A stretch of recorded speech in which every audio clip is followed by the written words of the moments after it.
आज की कहानी उन लोगों के लिए जो भीड़ को उस नजरिए से नहीं देखते जैसे आम लोग देखा करते हैं। वो रहते तो उसी भीड़ में है, लेकिन उन्हें चाहिए वो सुकून जिसकी तलाश में आज टेडी अपना सब कुछ छोड़कर यहाँ पर आ गया है, इस अनजान वीरान सी जगह पर जिसके चारों ओर सिर्फ बर्फ के ऊंचे ऊंचे पहाड़ हैं, जिसकी ऊंचाई की तुलना ही नहीं की जा सकती। पर वो इन चीजों से घबरा नहीं रहा है, उसे यहाँ पर सुकून मिलता है। ये जगह साइबेरिया का एक छोटा सा आइलैंड है जहाँ पर लोगों की यातायात ना के बराबर है। जो भी है वो यहाँ तो ट्राइब के हैं या फिर किसी अज्ञात कारण के यहाँ पर आए हुए हैं। जैसे कि अभी टेडी ने एक कपल से इस छोटे से घर को खरीदा है। हालांकि जब उन्होंने उससे पूछा कि तुम यहाँ क्यों आ गए, तो उसने बताया कि वो यहीं रहना चाहता है, शहर की भीड़ भाड़ से दूर।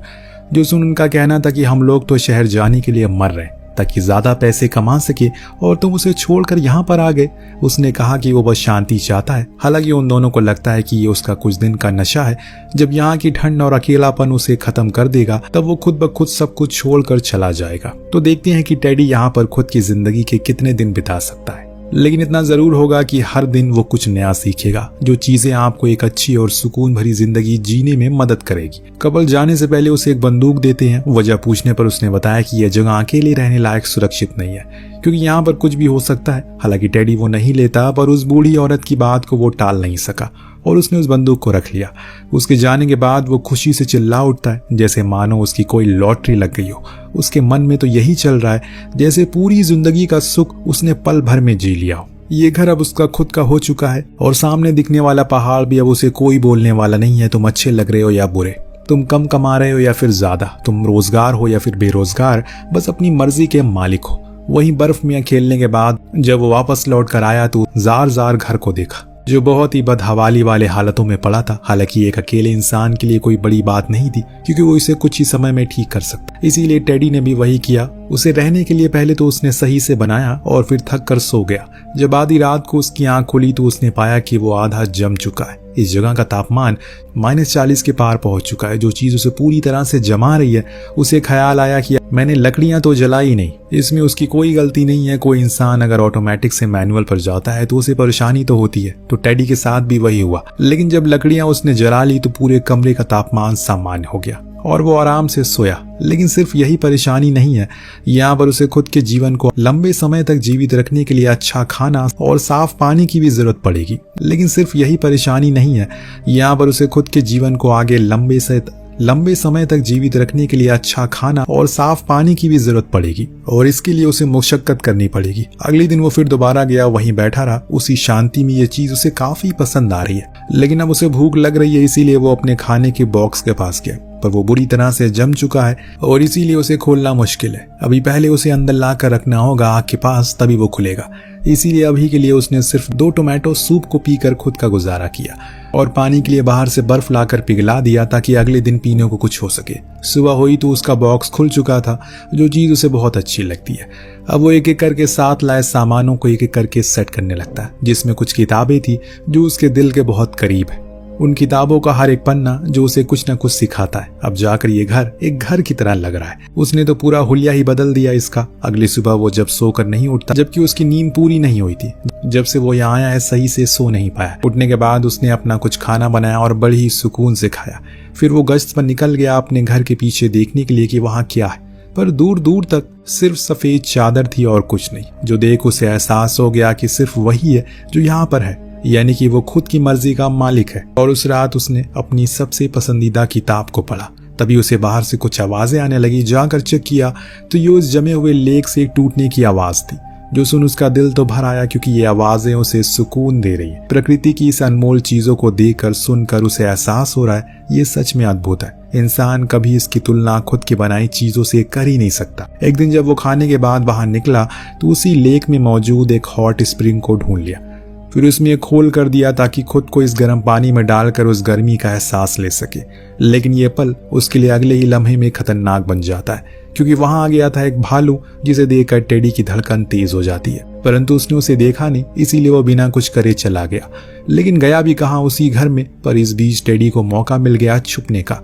जब वो थोड़ी देर बाद चला जाता है तो उसे राहत मिलती है। लेकिन जब वो अपने घर में गया तो ये राहत गुस्से में बदल जाती है, क्योंकि उसने पूरा घर को तबाह कर दिया। साथ साथ में उसके खानों को भी बेकार कर दिया। अब सिर्फ ये 2 दिन का ही खाना बचा है। जो चीज उसे आगे जाकर और परेशानी देने वाली है। लेकिन टेडी को इन चीजों की आदत डालनी पड़ेगी। अगर यहाँ रहना है तो प्रकृति पर निर्भर होना ही पड़ेगा। और इसीलिए उस रात वो उस बच्चे कुछ खाने को ही खाकर सो गया। फिर सुबह बंदूक लेकर शिकार पर निकला। किस्मत अच्छी होने के कारण कुछ ही देर बाद उसे एक हिरन दिख गया, जिसे मारने के लिए उसे एक अच्छा स्पॉट भी चुन लिया। लेकिन इससे पहले टेडी ने कभी भी बंदूक नहीं चलाई, इसीलिए उसके दिमाग में एक डर था कहीं कुछ उल्टा ना हो जाए। फिर वही हुआ जिसका डर था, यानी कि उसे गलत जगह गोली चल गई।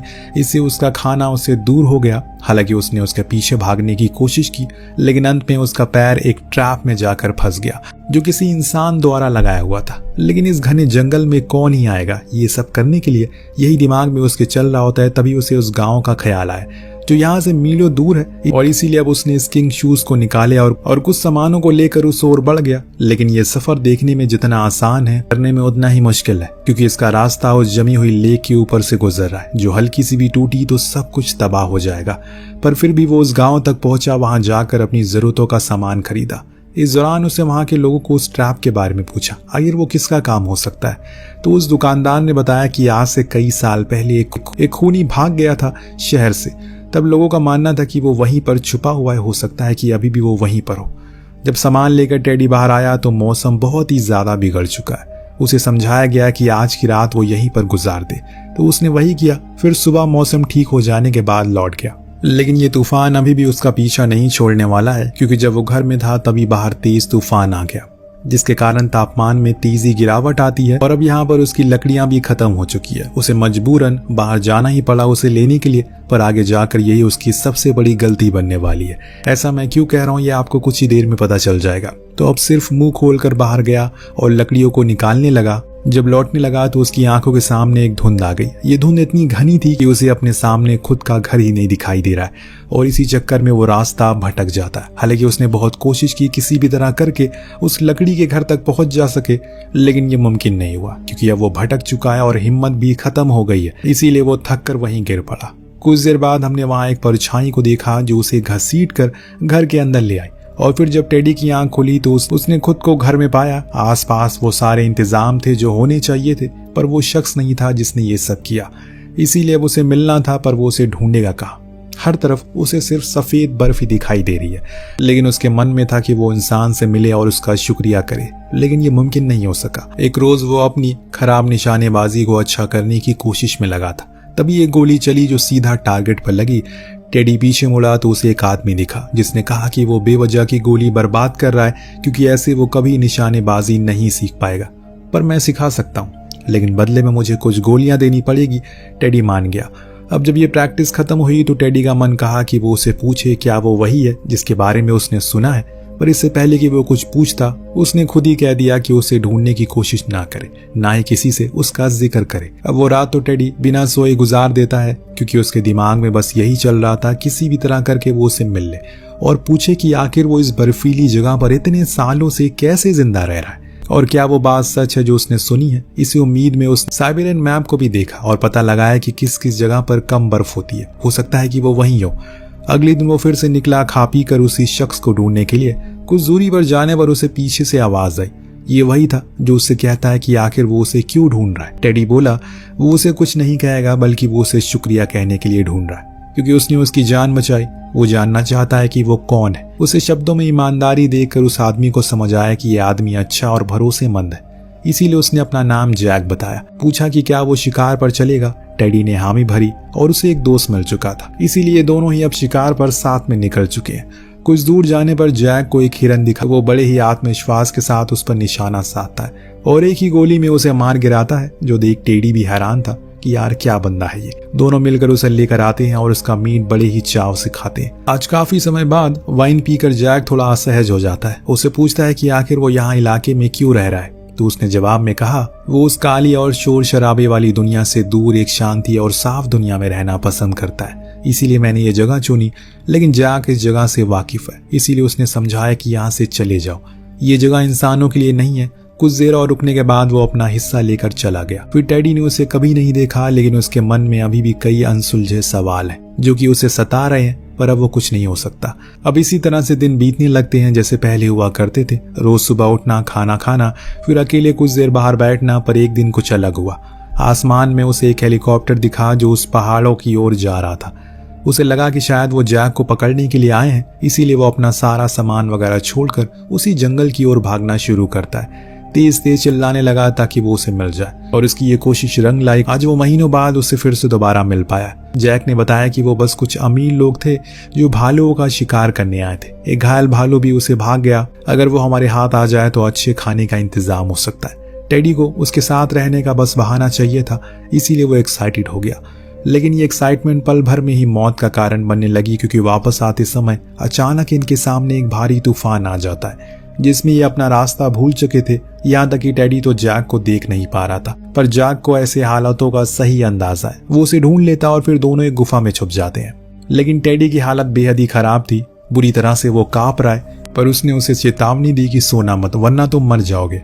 आज पहली बार वो उसे खुद के अतीत साझा करता है और बताता है कि वो कोई खूनी नहीं बल्कि उसने अपने देश के लिए कई बार जंग लड़ी। परंतु एक दिन उसके घर पर उसका एक साथी आया जो उसके सामने अब बेहतर जिंदगी के बारे में बताने लगा कि उसके पास बहुत पैसा है, एक सुंदर बीवी है, बहुत सारी गाड़ियां हैं। ये सारी बातें मुझे अंदर से तोड़ने लगी और न जाने अचानक मुझे क्या हुआ, मैंने वहीं रखा चाकू उसके पेट में घुसा दिया और वो मर गया। तब मैं भाग कर इस जंगल में आ गया और पिछले 13 सालों से यही रह रहा हूँ। उस इंसान ने मेरा कुछ नहीं बिगाड़ा, उसके पास पैसा था, वो कुछ भी कर सकता था, लेकिन इस जलन की गर्मी ने मुझे खूनी बना दिया। पर टेडी को उसकी बातों से कोई फर्क नहीं पड़ता, क्योंकि वो तो उसे एक इंसान समझता है क्योंकि उसकी जान बचाई थी। ये जानने के बाद जैक बस उसकी ओर देखता रह गया। उस दिन के बाद से दोनों साथ में रहने लग गए, सुख दुख को बांटने लग गए, यहाँ तक कि जैक उसे अपने घर ले गया। कुरेदने पर ये निशान बता रहे हैं कि यहाँ बिताया हुआ हर एक दिन बुरा बीता है। जब उसने अपने परिवार की तस्वीर दिखाई तो उससे पूछा क्या उसका बीवी बच्चे नहीं है। तब टेडी ने जवाब दिया कि वो इस संसार की जंजीरों से मुक्त होना चाहता है, इसीलिए वो यहाँ पर आया। जैक समझ नहीं पा रहा था, क्योंकि दोनों ऐसे मोड़ पर खड़े हैं जहाँ एक को आज़ादी लगती है तो वहीं दूसरे को आज़ाद होकर भी जेल महसूस होता है। किसी के लिए मिट्टी है तो किसी के लिए सोना है। एक दिन जब ये दोनों आराम से खाना खा रहे थे, टेडी खुशी के मारे फ्लेयर चला देता है, जो चीज सही नहीं थी, क्योंकि उसी को देख अगले दिन जैक के घर कुछ गांव वाले आ गए। वो फौरन छुप गया। टेडी ने उनका सामना किया और समझाया कि वो यहाँ अकेले रहता है और खुश भी है, इसीलिए वो बिना कुछ बोले चले गए। तो जैक बाहर आया और उसे सिर्फ एक ही बात कही कि मेरे लिए ये जगह नरक जैसी है पिछले 14 सालों से, लेकिन तुम इसे अपने लिए नरक मत बनाओ, यहाँ से चले जाओ। धीरे धीरे करके मौसम बदलने लगा, गर्मियां आ चुकी हैं, इसीलिए हर जगह की बर्फ खिसकने लगी। पर कई दिन से जैक को वो मिला ही नहीं, इसीलिए वो आज उसे मिलने गया। देखा कि वो आदमी यहाँ 14 सालों से डटा हुआ था, आज वो खुद से हार गया। उसकी तबीयत खराब है, इसीलिए वो फौरन उसके करीब गया और हाल चाल पूछा। जैक ने उसे समझाया कि मैं हमेशा से चीजों से भागता रहा, कभी ये नहीं सोचा कि जिस आदमी का खून मैंने किया जलन के मारे, अगर मैं कोशिश और मेहनत करता तो हो सकता है कि उससे बेहतर बन जाता। पर मैंने गलत किया, इसीलिए तुम चीजों से भागो मत, लड़ो उससे। और अगले दिन जैक का मन बदल गया। उसने टेडी से कहा कि वो उसके लिए शहर जाकर ये दवा ले आए और ये चिट्ठी भी पोस्ट कर दे। टेडी ने बिना कुछ सोचे समझे हाँ कर दी। फिर ज्यादा टाइम दोनों ने एक दूसरे का नाम पुकारा, जैसे मानो ये आखिरी बार कह रहे हो। शहर पहुंचने पर उसने सबसे पहले वो चिट्ठी को पढ़ा जो उस पर लिखा था। वो पढ़कर वो दंग रह गया। जैक ने लिखा था कि अब वो आजाद है क्योंकि उसने लड़ना सीख लिया है, इसीलिए अब लड़ो इस दुनिया से और अपने लिए खुद का सुकून ढूंढो। टेडी समझ चुका है कि ये चिट्ठी उसी के लिए है, इसीलिए वो फौरन भागते हुए उसी आइलैंड पर गया, लेकिन देर हो चुकी थी। जैक ने अपनी आंखें बंद कर ली। हमेशा के लिए देख टेडी को बहुत बुरा लगा। उसने उसे पिघली हुई लेक में डुबा दिया ताकि उसकी आत्मा को शांति मिल सके। फिर अपना सारा सामान समेटा और निकल गया उसी जिंदगी की ओर, क्योंकि यही उसका सबसे अच्छा दोस्त चाहता था। अब वो समझ गया है कि ऐसी चीजों से भागने से चीजें हल नहीं होती, हमें लड़ना पड़ता है, उस काबिल बनना पड़ता है कि खुद को सुकून खुद से पैदा कर सके। और इसी के साथ ये कहानी यहीं पर खत्म होती है। आपको कहानी कैसी लगी हमें कमेंट करके जरूर बताएगा। मिलते हैं अगले वीडियो में। Thank you so much watching. Peace out.